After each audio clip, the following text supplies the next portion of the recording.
Hello everyone, আশা করছি ভালো আছেন সবাই। আমি ইফাজউদ্দিন আহমেদ ইমু প্রতিদিনের নিয়ে আজকে বাংলা প্রথম পত্রের আরেকটি অধ্যায় নিয়ে এসেছি। আশা করছি ভালো আছেন সবাই। আজকে আমরা যে বিষয়টি নিয়ে যে অধ্যায় নিয়ে আলোচনা করবো সেটি হচ্ছে বা বায়ান্নর দিনগুলো লিখেছেন শেখ মুজিবুর রহমান। আমরা জানি সবাই,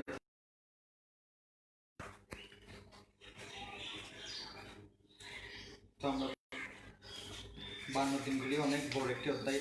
আমরা শুরু করে দিয়ে আমাদের পাঠে চলে যায়। লেখক পরিচিতি দিয়ে আমি শুরু করছি।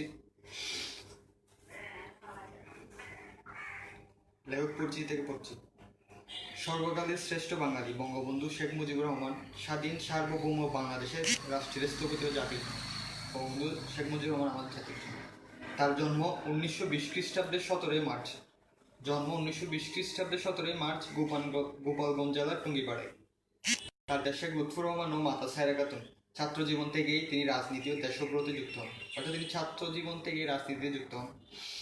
তিনি কলিকাতা বিশ্ববিদ্যালয় থেকে বিএ ডিগ্রি লাভ করেন এবং ঢাকা বিশ্ববিদ্যালয়ে আইন বিভাগে অধ্যয়ন করেন।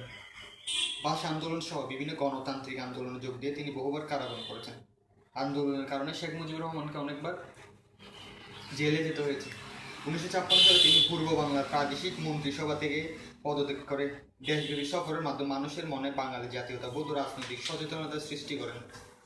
বাঙালির মুক্তি সনদ হিসেবে পরিচিত 6 দফা দাবি উত্থাপনকারী এক সর্বাত্মক আন্দোলন গড়ে তুলে তিনি সমগ্র জাতিকে ঐক্যবদ্ধ করেন। তার নেতৃত্বে আওয়ামী লীগ 1970 সালে তৎকালীন পাকিস্তানের জাতীয় প্রাদেশিক নির্বাচনে নিরঙ্কুশ সংখ্যাগরিষ্ঠতা লাভ করে। 1970 সালে আওয়ামী লীগ নিরঙ্কুশ ভোটে জয়লাভ করে, কিন্তু তৎকালীন পাকিস্তান সরকার ক্ষমতা হস্তান্তর না করে ষড়যন্ত্র শুরু করে। এই পরিস্থিতিতে অসহযোগের ডাক দেন তিনি। 1971 সালের 7 মার্চ রেসকোর্স ময়দানে এক ঐতিহাসিক ভাষণে তিনি ঘোষণা করেন, এবারের সংগ্রাম আমাদের মুক্তির সংগ্রাম, এবারের সংগ্রাম আমাদের স্বাধীনতার সংগ্রাম। বাঙালির মুক্তি সংগ্রামকে নস্যাৎ করার জন্য 1971 সালের 25 মার্চ মধ্যরাতের পরে পাকিস্তানি বাহিনী বাঙালির অভিসংবাদিত নেতাকে ধানমন্ডির বাসভবন থেকে, অর্থাৎ 1971 সালের 25 মার্চ মধ্যরাতের পরে শেখ মুজিবুর রহমানকে পাকিস্তানি বাহিনী গ্রেপ্তার করে। গ্রেপ্তারের আগে অর্থাৎ 26 মার্চ প্রথম প্রহরে তিনি বাংলাদেশের স্বাধীনতার ঘোষণা দেন। বঙ্গবন্ধুর অনুপস্থিতিতে তাকে রাষ্ট্রপতি করে গঠিত গণপ্রজাতন্ত্রী বাংলাদেশ সরকার মুক্তিযুদ্ধ পরিচালনা করে। মুক্তিযুদ্ধে বিজয় অর্জনের পর পাকিস্তানের কারাগার থেকে মুক্ত হয়ে 1972 সালের 10 জানুয়ারি তিনি দেশে ফেরেন। অর্থাৎ 1972 সালের 10 জানুয়ারি মুক্তিযুদ্ধের পর স্বাধীনতা অর্জনের পর বাংলাদেশ শেখ মুজিবুর রহমান দেশে ফিরে। এই 10 জানুয়ারিকে শেখ মুজিবের স্বদেশ প্রত্যাবর্তন দিবস হিসেবে আমরা পালন করি। বাঙালির অভিসংবাদিত নেতা হিসেবে বঙ্গবন্ধু শেখ মুজিবুর রহমান জীবদ্দশায় কিংবদন্তি হয়ে ওঠেন। বঙ্গবন্ধু প্রথম বাঙালি যিনি জাতিসংঘের সাধারণ পরিষদে বাংলায় ভাষণ দেন। 1972 সালে জুলিও কুরি পদকে ভূষিত হন। অনেকবার পরীক্ষা এসেছিল। 1972 সালে জুলিও কুরি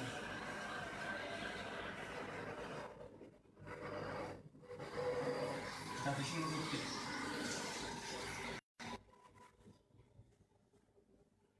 1972 সালে জাতিসংঘ শেখ মুজিবকে জুলিও কুরি উপাধিতে ভূষিত করে। 1975 সালের 15 আগস্ট দেশি বিদেশি ষড়যন্ত্রের সামরিক বাহিনীর কতিপয় সদস্যের হাতে তিনি সপরিবারে নিহত হন। অর্থাৎ 1975 সালের 15 আগস্ট শেখ মুজিব মৃত্যুবরণ করে। এবার আসল পাঠে ফিরে যাচ্ছি আমরা। এদিকে জেলের ভেতর আমরা দুইজনে প্রস্তুত হচ্ছিলাম অনশন ধর্মঘট করার জন্য। পুরো অংশটি শেখ মুজিবের লেখা, তার অসমাপ্ত আত্মজীবনী থেকে লেখা। এর একটি অংশ হচ্ছে বায়ান্নর দিনগুলি, অর্থাৎ এই লেখাগুলো তিনি নিজেই লিখেছেন শেখ মুজিব। এদিকে জেলের ভেতর আমরা দুজনে প্রস্তুত হচ্ছিলাম অনশন ধর্মঘট করার জন্য। অনশন ধর্মঘট মানে হচ্ছে কোনো কিছু না খেয়ে, কোনো কিছু পান না করে অনেক দিন ধরে একটা ধর্মঘট করা, অর্থাৎ মৃত্যুর দিকে ফিরে যাওয়া। এটা হচ্ছে অনশন ধর্মঘট। আমরা আলোচনা করে ঠিক করেছি, যাই হোক না কেন আমরা অনশন ভাঙব না। যদি এই পথে মৃত্যু এসে থাকে তবে তাই হবে। জেল কর্তৃপক্ষ, বিশেষ করে সুপারিনটেন্ডেন্ট মানে হচ্ছে জেলের সমগ্র বিষয় তত্ত্বাবধান করেন, ওনাকে বলা হয় সুপারিনটেন্ডেন্ট। জেলের কর্তৃপক্ষ বিশেষ করে সুপারিনটেন্ডেন্ট আমির হোসেন সাহেব এবং তখনকার দিনে রাজবন্দীদের ডেপুটি জেলার মোখলিসুর রহমান। অর্থাৎ জেল সুপারিনটেন্ডেন্টের নাম কি? আমির হোসেন সাহেব। তারপর ডেপুটি জেলার নাম হচ্ছে মোখলিসুর রহমান। আমাদের বোঝাতে অনেক চেষ্টা করেন। আমরা তাদের বললাম, আপনাদের বিরুদ্ধে আমাদের বলবার কিছু নেই। অর্থাৎ শেখ মুজিবের কোনো অভিযোগ নেই জেল সুপারিনটেন্ডেন্ট আর ডেপুটি জেলার বিরুদ্ধে। আর আমরা সেজন্য অনশন করছি না, সরকার আমাদের বৎসরের পর বৎসর বিনা বিচারে আটক রাখছে, তারই প্রতিবাদ করার জন্য অনশন ধর্মঘট করছি। এতদিন জেল কাটলাম, আপনাদের সাথে মনোমালিন্য হয় নাই, কারণ আমরা জানি যে সরকারের হুকুমে আপনাদের চলতে হবে। শেখ মুজিব জেল সুপারিনটেন্ডেন্ট আর ডেপুটি জেলারের সাথে এই কথাগুলো বলেন। 15 ফেব্রুয়ারি তারিখে সকালবেলা আমাকে জেল গেট নিয়ে যাওয়া হলো, এই কথা বলে যে আমার সাথে আলোচনা আছে অনশন ধর্মঘটের ব্যাপার নিয়ে। অর্থাৎ 15 ফেব্রুয়ারি শেখ মুজিবকে জেল গেটে নিয়ে আসা হলো। আমি যখন জেল গেটে পৌঁছালাম, দেখি একটু পরে মহিউদ্দিনকেও নিয়ে আসা হয়েছে একই কথা বলে। কয়েক মিনিট পর আমার মালপত্র, কাপড় চোপড় ও বিছানা নিয়ে জমাদার সাহেব হাজির। প্রশ্ন আসতে পারে, শেখ মুজিবের মালপত্র, কাপড় চোপড় ও বিছানা নিয়ে কে এসেছেন? উত্তর লিখতে হবে জমাদার সাহেব, উত্তর লিখতে হবে। বললাম, ব্যাপার কি? কর্তৃপক্ষ বলেন আপনাদের অন্য জেলে পাঠানোর হুকুম হয়েছে। জিজ্ঞাসা করলাম কোন জেলে? কেউ কিছু বলেন না। এদিকে আর্ম পুলিশ আইবি অফিসারও প্রস্তুত হয়ে এসেছে। খবর ছাপা থাকে না। একজন আমাকে বলে দিল ফরিদপুর জেলে। দুজনেই এক জেলে পাঠানো হচ্ছে। অর্থাৎ মহিউদ্দিন আর শেখ মুজিবকে একসাথে ফরিদপুরের একই জেলে পাঠানো হচ্ছে। তখন 9টা বেজে গেছে। 11টায় নারায়ণগঞ্জ থেকে জাহাজ ছাড়ে। সে জাহাজ আমাদের ধরতে হবে। আমি দেরি করতে শুরু করলাম, কারণ তা না হলে কেউই জানবে না আমাদের কোথায় পাঠাচ্ছে। অর্থাৎ শেখ মুজিব দেরি করতে থাকলে খবরটা আস্তে আস্তে তার সহযোদ্ধাদের কাছে পৌঁছে যাবে। এই কারণে শেখ মুজিব দেরি করতে থাকে।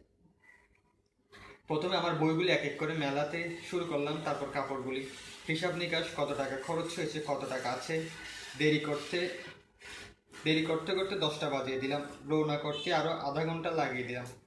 আর্ম পুলিশের সুবেদার ও গোয়েন্দা কর্মচারীরা তাড়াতাড়ি করছিল। সুবেদার পাকিস্তান হওয়ার সময় গোপালগঞ্জে ছিল এবং সে একজন বেলুচি ভদ্রলোক। আমাকে খুবই ভালোবাসত এবং শ্রদ্ধা করত। আমাকে দেখেই বলে বসলো,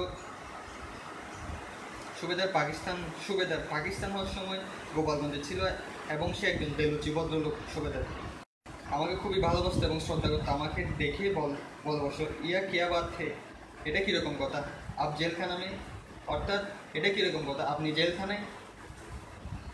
আমি বললাম কিসমত, অর্থাৎ শেখ মুজিব বলছে কিসমত, অর্থাৎ ভাগ্য। আর কিছুই বললাম না। আমাদের জন্য বন্ধ ঘোড়ার গাড়ি আনা হয়েছে। গাড়ির ভেতর জানলা উঠিয়ে ও দরজার কপাট বন্ধ করে দিল। দুজন ভেতরেই আমাদের সাথে। আরেকটা গাড়িতে অন্যরা পেছনে ভিক্টোরিয়া পার্কের পাশে রোডের দিকে চলল। সেখানে যেয়ে দেখি পূর্বে পুলিশ ট্যাক্সি রিজার্ভ করে দাঁড়িয়ে আছে।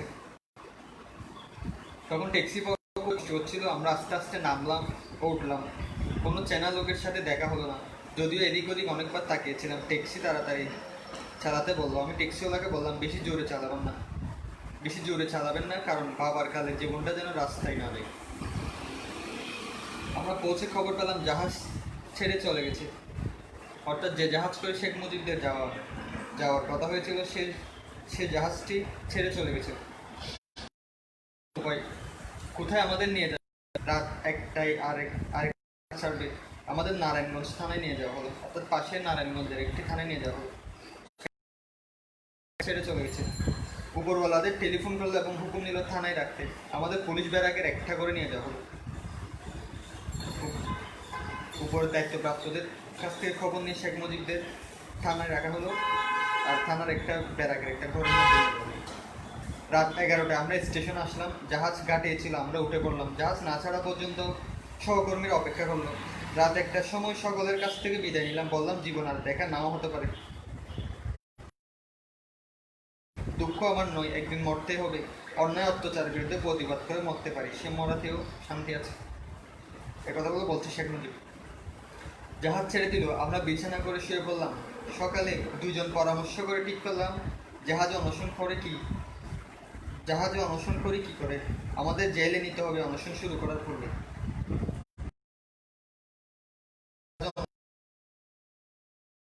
শেখ মুজিব রাত চলল। রাতে গোয়ালন্দ ঘাটে এলাম, সেখান থেকে ট্রেনে রাত 4টায় ফরিদপুর পৌঁছালাম। রাতে আমাদের জেল কর্তৃপক্ষ গ্রহণ করলো না। আমরা দুজনেই জেল সিপাহী। অধিক রাতে পৌঁছানোর কারণে জেলে ঢুকতে দেয়নি শেখ মুজিবের। বারান্দায় সকালবেলা সুবেদার সাহেবকে বললাম, জেল অফিসাররা না আসলে তো আমাদের জেলে নিয়ে গেলাম, চলেন কিছু নাস্তা খাবার ইচ্ছা আমাদের। যদি কারোর সাথে দেখা হয়ে যায় তাহলে ফরিদপুরের সব জেলে আছে এবং 8 ঘন্টা দেরি করলাম। এসেছে ধমক দিলাম এবং উনিকে বললাম, আমাদের ফরিদপুর জেলে নিচে কাপের মতো লাগিয়ে দিই, এটা একটা ছিদ্র থাকে, সে কাপের মধ্যে দুধের মতো পাতলা করে খাবার তৈরি করে পেটের ভেতর ঢেলে দেই। এদের কথা হলো মরতে দেব না। আমার নাক একটা ব্যারাম ছিল, দু তিনবার দেওয়ার পরে ঘা হয়ে গেছে, রক্ত আসে আর যন্ত্রণা পায়। আমরা আপত্তি করতে লাগলাম, জেল কর্তৃপক্ষ শুনছে না। অর্থাৎ খুব কষ্ট হওয়ার পরেও জেল কর্তৃপক্ষ শুনছে না, জোর করে কোনো রকম খাইয়ে দিচ্ছে। অর্থাৎ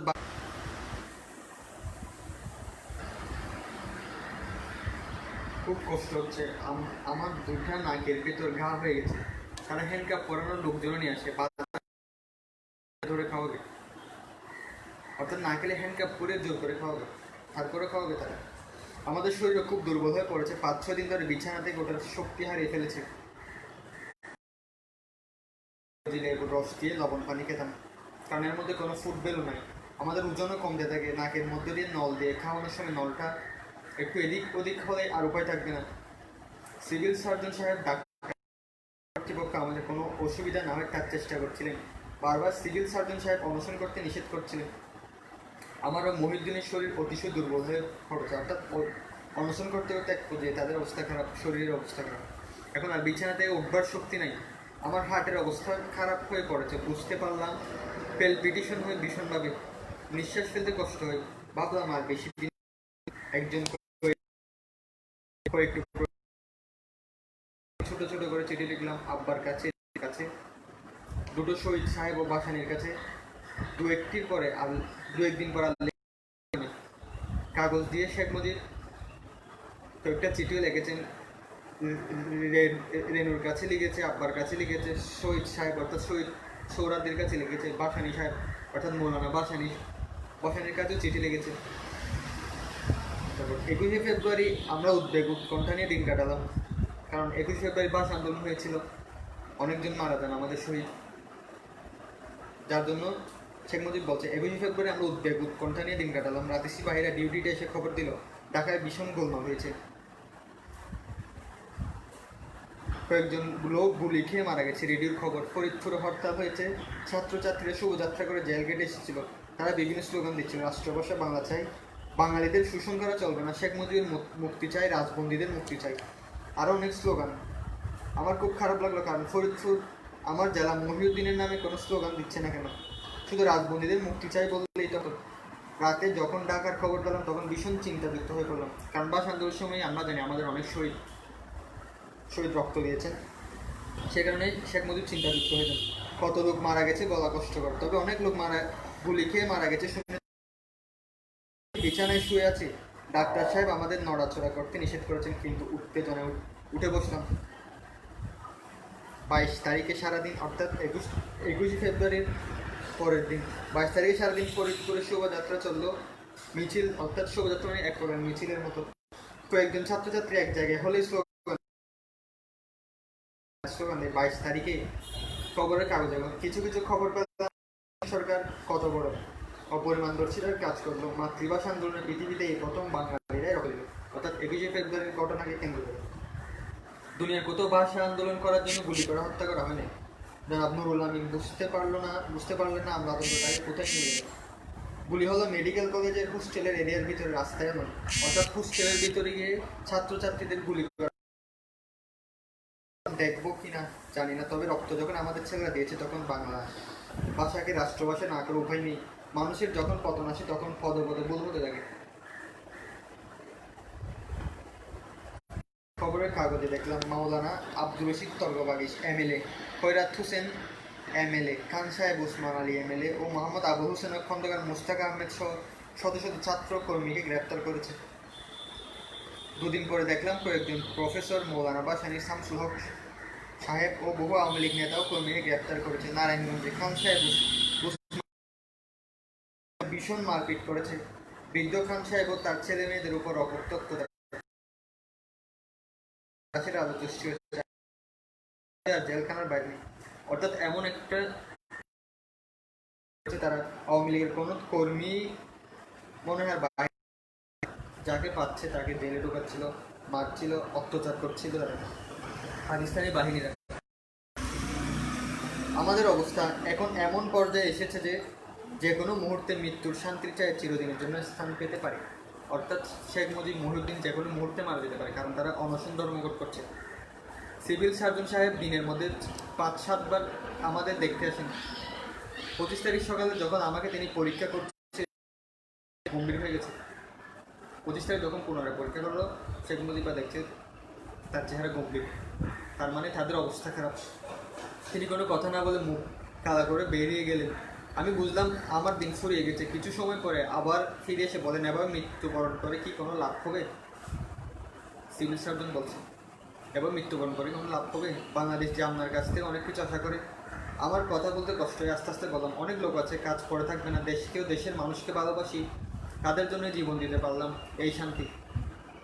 ডেপুটি জেলা সাহেব বললেন, কাউকে খবর দিতে হবে না, আপনার ছেলে মেয়ে ও স্ত্রী কোথায়? আপনার আব্বার কাছে কোনো টেলিগ্রাম করবেন? বললাম দরকার নেই। অর্থাৎ শেখ মুজিব বলছে কারোর সাথে যোগাযোগ করার, তাদের কষ্ট দিতে চাই না। আমি আশা ছেড়ে দিয়েছি। হাত পা অবশ্যই আসছিল, হার্টের দুর্বলতা না থাকলে এত তাড়াতাড়ি দুর্বল হয়ে পড়তাম না। একজন কয়ে দিয়েছিল, আমার হাত পায়ে সরিষার তেল গরম করে মালিশ করে দিতে লাগলো। অর্থাৎ তেল গরম করে মালিশ করে। একটা প্রশ্ন আসতে পারে, উত্তর লিখতে হবে, কয়ে দিই। মহিউদ্দিনের অবস্থা ভালো না, কারণ প্লুরিসিস আক্রমণ। আমার চিঠি চারখানা একজন কর্মচারীকে ডেকে তার কাছে দিয়ে বললাম, আমার মৃত্যুর পরে চিঠি চারখানা ফরিদপুরে আমার এক আত্মীয়ের কাছে পৌঁছে দিতে। তিনি কথা দিলেন, আমি তার কাছ থেকে ওয়াদা দিলাম। বারবার আব্বা মা ভাই বোনদের চেহারা বেশি আসছিল আমার চোখের সামনে। শেখ মুজিব চোখের সামনে তার পরিবারের সবাইকে দেখছিল, কারণ তার অবস্থা সংকটাপন্ন।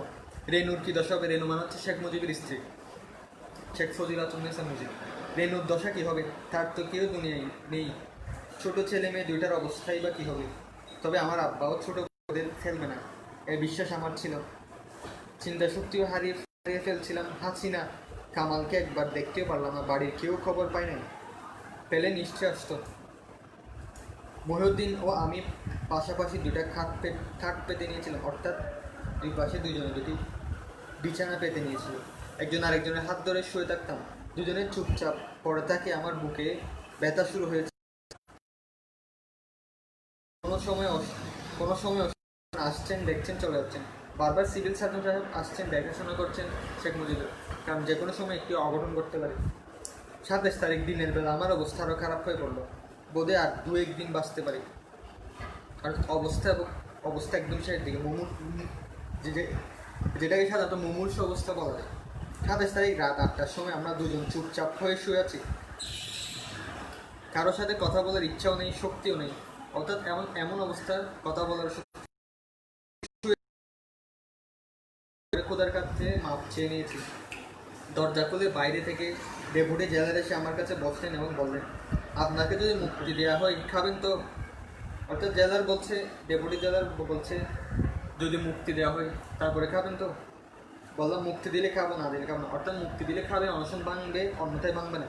তবে আমার লাশ মুক্তি পেয়ে যাবে। ডাক্তার সাহেব এবং আরও কয়েকজন কর্মচারী এসে গেছে, চেয়ে দেখলাম।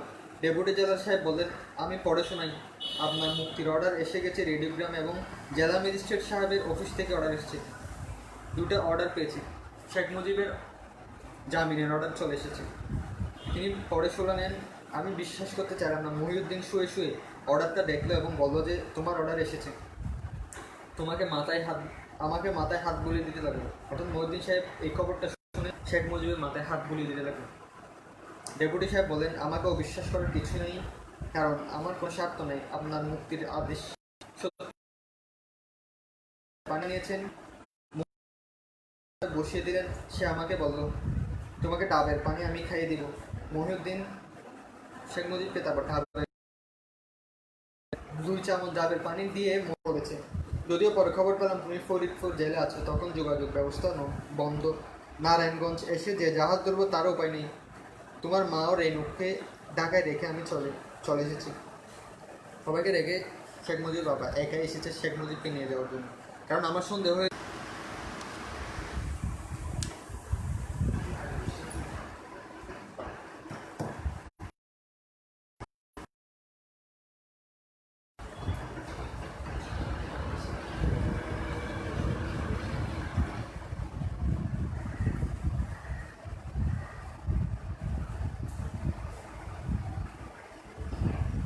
সকাল 10টার দিকে খবর পেলাম আব্বা এসেছেন, জেল গেটে আমাকে নিয়ে যাওয়া সম্ভব না। তাই কর্তৃপক্ষ তাকে ভেতরে নিয়ে আসলেন। আমাকে দেখে আব্বার চোখে পানি এসে গেছে। আব্বার সহ্য শক্তি খুব বেশি, কোনো মধ্যে চোখের মুছে ফেললেন। কাছে বসে আমার মাথায় হাত হয়েছে, তোমাকে আমি নিয়ে যাব বাড়িতে। আমি ঢাকায় গিয়েছিলাম তোমার মা রেনু হাসিনা ও কামালকে নিয়ে। 2 দিন বসে রইলাম, কেউ খবর দেয় না। তোমাকে কোথায় নিয়ে গেছে? অর্থাৎ শেখ মুজিবের বাবা শিওর জানে না শেখ মুজিব কোথায়, কোন জেল আছে। তখন যোগাযোগ ব্যবস্থা বন্ধ, কারণ 144 দ্বারা ছিল সারা দেশে। নারায়ণগঞ্জ এসে যে মা ও রেনুকে ঢাকায় রেখে চলে এসেছি। করবো তারা যেন বাড়িতে রওনা হয়ে যায়, রেনু হাসিনা তারা যেন। আমি আগামীকাল বা পরশু তোমাকে নিয়ে রওনা হব, বাকি খোদা বর্ষা। সিভিল সার্জন সাহেব বলেছেন তোমাকে নিয়ে যেতে হলে লিখে দিতে হবে, আমার দায়িত্বে নিয়ে যাচ্ছি।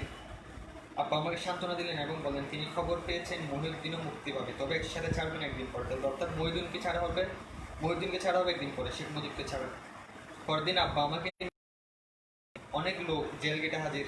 আমাকে স্ট্রেচার বলতে এক ধরনের হাসপাতালে যে একটি বিছানার মতো গাড়ি থাকে 4 চাকার, সেটাকে বলে স্ট্রেচার। আমাকে স্ট্রেচারে করে জেল গেট বাইরে রেখে দিল, যদি কিছু হয় বাইরে গিয়ে হোক, এই তাদের কারণ। অর্থাৎ ভিতরে মরলে তাদের একটি থেকে যাবে, যার কারণে তারা বাহিরে রেখে কর্তৃপক্ষ দায় এড়াতে পারে। 5 দিন ধরে বাড়ি পৌঁছালাম, 5 দিন পর বাড়ি পৌঁছালাম। মাকে তো বোঝানো কষ্টকর। হাঁচু আমার গলা ধরে প্রথমে বললো আব্বা রাষ্ট্রভাষা বাংলা চাই, রাজবন্দীদের মুক্তি চাই। হাঁচু অর্থাৎ হাঁচু বলতে এখানে বোঝানো যে শেখ হাসিনা বর্তমান প্রধানমন্ত্রী বাংলাদেশের, সে শেখ মুজিবের গলা ধরে বললো আব্বা রাষ্ট্রভাষা বাংলা চাই, রাজবন্দীদের মুক্তি চাই। শুনেছে তাই বলে চলছে, অর্থাৎ চারদিকে এসব স্লোগানে মিছিল হচ্ছিল, রাষ্ট্রভাষা মুক্তি চাই এসব স্লোগানে। কামাল আমার কাছে আসলো না, তবে বিছানায় শুয়ে পড়লাম। গতকাল ঢাকা থেকে বাড়ি ফিরে এসে আমার প্রতীক্ষায় দিন কাটাচ্ছিল। এক এক করে সকলে যখন আমার কামরা তোমার চিঠি পেয়ে আমি বুঝেছিলাম তুমি কিছু একটা করে ফেলবা। মানুষ কি শুধু খাওয়া পড়া নিয়ে বেঁচে থাকতে চাই? এসব কথা বলছে রেনু শেখ মুজিবকে। পরে সে নিজের বাড়িতে ফিরে এসেছে। আর মরে গেলে দেশের কাজই বা কিভাবে করতে? তাকে আমি কিছুই বললাম না, তাকে বলতে দিলাম, কারণ মনের কথা প্রকাশ করতে পারলে ব্যথাটা কিছুটা কমে যায়। রেনু খুব চাপা, আজ যেন কথার বাঁধ ভেঙে গেছে। শুধু বললাম উপায় ছিল না। বাচ্চা 2টা ঘুমিয়ে পড়েছে, শুয়ে পড়লাম। 27-28 মাস পরে আমার সেই পুরানো জায়গায়, অর্থাৎ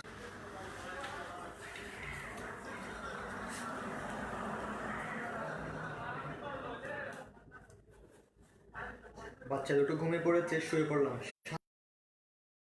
আমার সেই পুরোনো জায়গায়, পুরোনো কামরায়, পুরোনো বিছানায় শুয়ে কারাগার নির্জন প্রকোষ্ঠের দিনগুলির কথা মনে পড়লো। অর্থাৎ এতদিন কারাগারে কাটানো সময়গুলো শেখ মুজিব শুয়ে শুয়ে মনে করছে। ঢাকার খবর সবে পেয়েছিলাম, মহিউদ্দিনও মুক্তি পেয়েছে। আমি বাইরে এলাম আর আমার সহকর্মীরা আবার জেলে গেছে। তখন মহিউদ্দিন মুক্তি পেয়েছে, তারপর শেখ মুজিব বেরিয়েছে, আরও কিছু নেতাকর্মী জেলে গেছে। পরের দিন সকালে আব্বা ডাক্তার আনালেন, সিভিল সার্জন সাহেবের প্রেসক্রিপশনও ছিল। ডাক্তার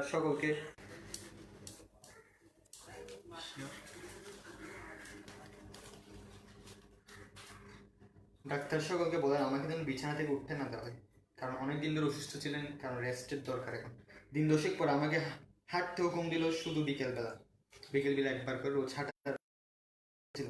আমাকে দেখতে রোজই অনেক লোক বাড়িতে আসতো। গোপালগঞ্জ, খুলনা, বরিশাল থেকে আমার কিছু সংখ্যক সহকর্মী এসেছিল। এই সময় অনেক লোক আসছিল শেখ মুজিবকে দেখতে।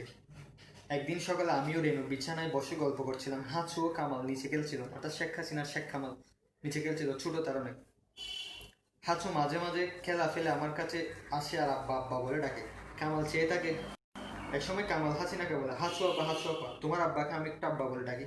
অর্থাৎ জন্মের পর থেকে কামাল শেখ মুজিব দেশের জন্য এতই ব্যস্ত ছিল, সে বাসায় নিজের বাচ্চাকে পর্যন্ত সময় দিতে পারেনি, অর্থাৎ নিজের বাচ্চাটা পর্যন্ত তাকে বাবা হিসেবে চিনেনি।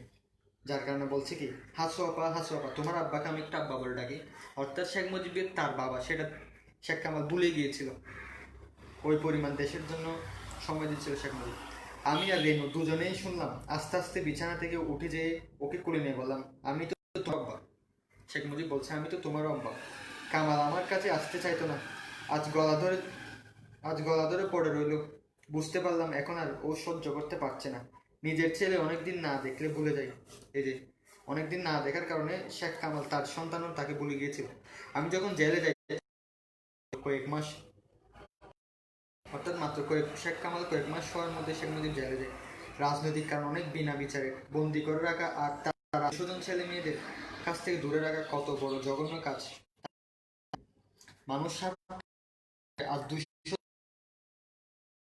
সামান্য স্বাধীনতার জন্য ভাগ্যের নিষ্ঠুর পরিহাস। আজ আমাকেও আমার সহকর্মীদের বছরের পর বছর আরো কতকাল খাটতে হয় কেই বা জানে। বই আমি পাই না, আর মনও শক্ত হয়েছে। 1952 সালে ঢাকায় গুলি হওয়ার পরে গ্রামে গ্রামে জনসাধারণ বুঝতে আরম্ভ করেছে যারা শাসন করছে তারা জনগণের আপনজন নয়। অর্থাৎ জনগণ বুঝে গিয়েছে পাকিস্তানিরা যে আমাদের শত্রু, বাঙালির শত্রু, সেটা জনগণ বুঝতে পেরেছে। খবর নিয়ে জানতে পারলাম 21 ফেব্রুয়ারি গুলি হওয়ার খবর বাতাসের সাথে গ্রামে গ্রামে পৌঁছে গেছে এবং ছোট ছোট হাট বাজার পর্যন্ত হরতাল হয়েছে। মানুষ বুঝতে আরম্ভ করেছে যে বিশেষ একটা গোষ্ঠী বা দল বাঙালির মুখের ভাষা কেড়ে নিচ্ছে। অর্থাৎ পাকিস্তানিরা তাদের যে উর্দু ভাষা আমাদের উপর চাপিয়ে দিতে চেয়েছিল, সেটি বাঙালিরা বুঝতে পেরেছে। বর্ষা হলো আর দমাতে পারবে না, বাংলা ভাষাকে রাষ্ট্রভাষা না করে উপায় নেই। এই আন্দোলনে দেশের লোক সাড়া দিয়ে চলে এসেছে। কোনো কোনো মাওলানা সাহেবেরা ফতোয়া দিয়েছিলেন বাংলা ভাষার বিরুদ্ধে, তারাও বই পেয়ে গেছেন। এখন আর প্রকাশ্যে বাংলা ভাষার বিরুদ্ধে কথা বলতে সাহস পাচ্ছেন না। জনমত সৃষ্টি হয়েছে। জনমতের বিরুদ্ধে যেতেও শোষকরা বই পায়। জনমতের বিরুদ্ধে শোষকরা যখন শোষক হয় অথবা শোষক সাহায্য করতে আরম্ভ করে, তখন দেশের ও জনগণের মঙ্গল। এ হচ্ছে আজকের পাঠ।